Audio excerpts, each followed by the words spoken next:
성도 여러분 안녕하십니까? 4월 29일 새벽 말씀 묵상입니다.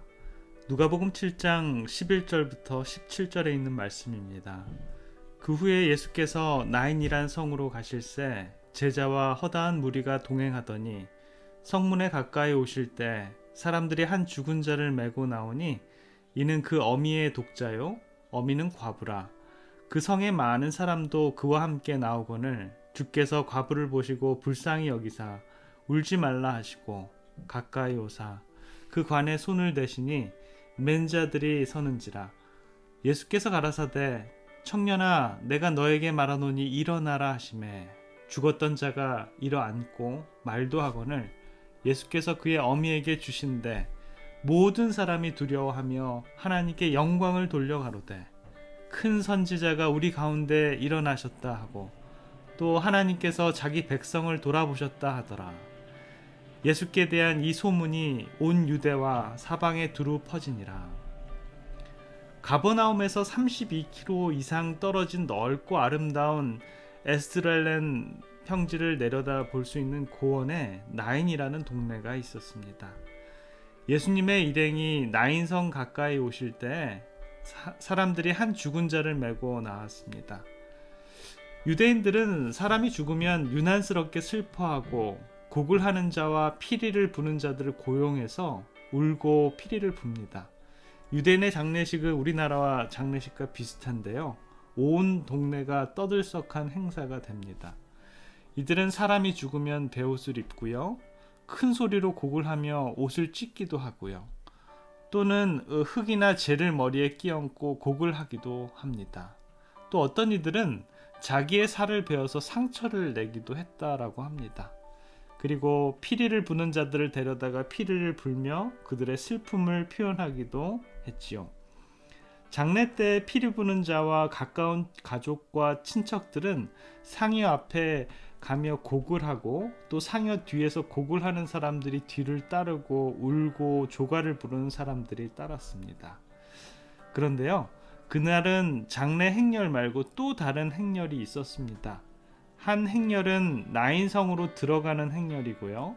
다른 행렬은 장례식을 하기 위해서 나인성 밖으로 나가는 행렬이었습니다. 오늘 누가복음 7장의 배경이 바로 이 두 행렬이 성문 부근에서 만나서 구원의 역사가 이루어지는 아름다운 그런 장면이었죠. 고인의 어머니는 과부였는데 하나밖에 없는 독자를 잃고 슬퍼하는 장면을 예수님께서 보게 됩니다. 죄의 싹은 사망이기 때문에 죽음을 면치 못하는 안타까운 그런 모습이었죠. 예수님께서는 지나가는 상여 옆에서 그 모친을 불쌍히 여기고 울지 말라라는 그런 말을 하십니다.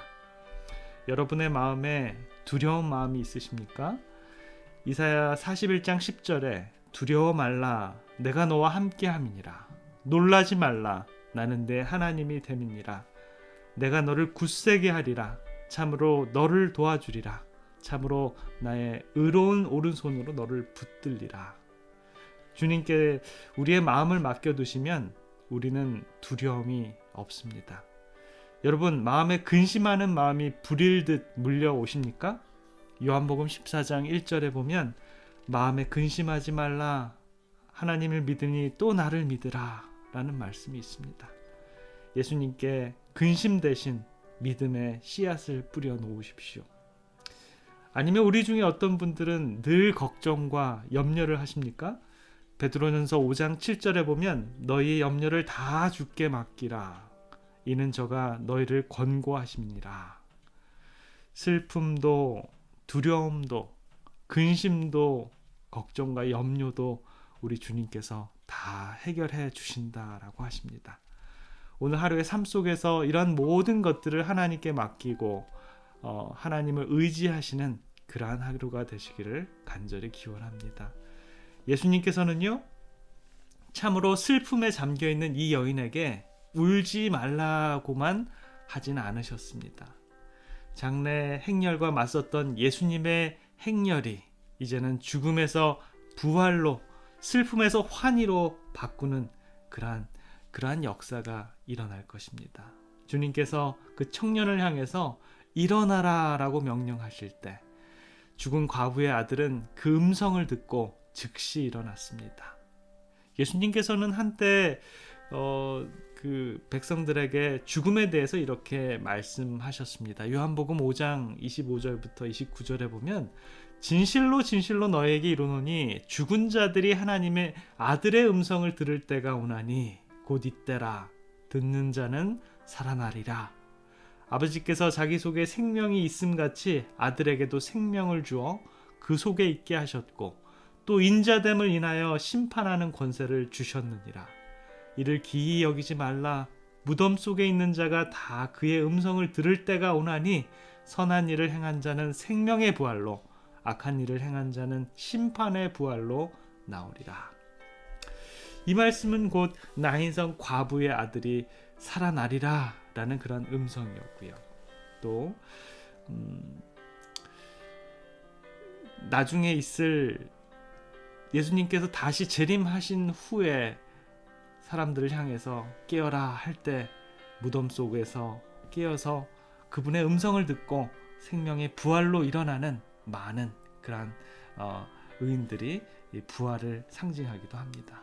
이 말씀을 통해서 예수님께서는 죽음 이후의 삶에 대해서 우리들에게 소개합니다. 그냥 말씀으로 그 세계에 대해 소개하는 것으로 그치는 것이 아니라 실제로 나인성 과부의 아들 그 청년의 죽음에서 살리심으로 그 부활의 표상을 우리들에게 보여주십니다. 에베소서 5장 14절에 보면 하나님께서는 죄 가운데 죽은 모든 자들에게 잠자는 자여 깨어서 죽은 자들 가운데서 일어나라 라고 말씀하고 계십니다. 그 말씀은 곧 생명의 부활, 곧 영생이지요. 청년아, 내가 너에게 말하노니 일어나라 하신 그리스도의 말씀이 나인성의 청년에게 생명을 주었던 것 같이 죽은 자들 가운데서 일어나라고 하시는 그 말씀도 이를 받아들이는 자들에게는 영원한 생명이 되는 것입니다. 저와 여러분, 그러한 진리를 믿으십니까? 뉴욕에 살던 한 코미디언이 죽기 전에 이런 유언을 남겼습니다. 내가 죽으면 내 시체를 해부 실험용 대상으로 기증하겠소. 특별히 하버드 대학으로 보내주길 바라오. 이것이 부모님의 소원을 들어드릴 수 있는 유일한 방법이기 때문이요. 부모님의 평생 소원은 내가 하버드 대학에 들어가는 것이었는데 내가 하버드에 들어가는 방법은 이 길밖에 없소. 코미디언이 죽기 전에 유언이 죽어서라도 세계에서 가장 좋은 대학 하버드에서 들어가서 시체 해부용 대상으로 자기의 몸을 기증하겠다라는 것에 참으로 여운을 남기는데요. 그러나 저와 여러분들은 이러한 유언은 우리들에게는 별 의미가 없는 듯합니다. 왜냐하면 우리들에게는 죽음 이후에도 영원한 삶이 기다리고 있기 때문입니다. 죽었다고 다 끝나는 것이 아니기 때문입니다. 지금도 죄로 인해서 영적으로 죽어있는 사람이 주님의 음성을 들으면 새 생명을 얻게 됩니다. 그러나 훗날 그분의 음성이 한 번 더 하늘과 땅을 뒤흔들 것입니다. 그때 무덤 속에 있는 자들이 빠짐없이 생명의 부활로 부활하게 될 것입니다. 어떤 사람은 생명의 부활에 참여해서 영원히 예수님과 영생을 누리게 될 것입니다. 데살로니가전서 4장 16절과 17절에 있는 말씀을 읽고 마치겠습니다. 주께서 호령과 천사장의 소리와 하나님의 나팔로 친히 하늘로 쫓아 강림하시리니 그리스도 안에서 죽은 자들이 먼저 일어나고 그 후에 우리 살아남은 자도 저희와 함께 구름 속에서 끌어올려 공중에서 주를 영접하게 하시리니 그리하여 우리가 항상 주와 함께 있으리라. 저와 여러분들이 그 생명의 부활에 다 참여하시는 우리 모두가 되시길 바라겠습니다. 기도하겠습니다. 삶과 죽음을 주관하시는 우리들의 아버지 하나님, 오늘은 나인성 과부의 독자 아들을 죽음에서 살려내시는 예수님의 기별을 듣게 인도해 주셔서 감사합니다. 나인성에서 죽은 시신을 성 밖으로 향하는 행렬과 나인성을 향해 가는 예수님과 수많은 사람들의 행렬, 주님, 우리들의 삶은 죽음을 향한 행렬입니까? 아니면 영원한 삶을 향한 행렬입니까? 주님께서 다시 부르실 때 무덤 안에서라도 그 음성을 듣고 생명의 부활로 부활하는 우리 모든 주님의 백성들의 삶이 될 수 있도록 주님 인도하여 주시옵소서. 오늘 하루의 삶 속에서 저희들 온전히 주님만을 의지하고 모든 두려움과 슬픔과 걱정과 염려를 주께 맡기고 자유함을 얻는 귀한 하루의 삶이 될 수 있도록 주님 인도하여 주시옵소서. 사랑의 우리 구주 예수 그리스도의 이름으로 기도드립니다. 아멘.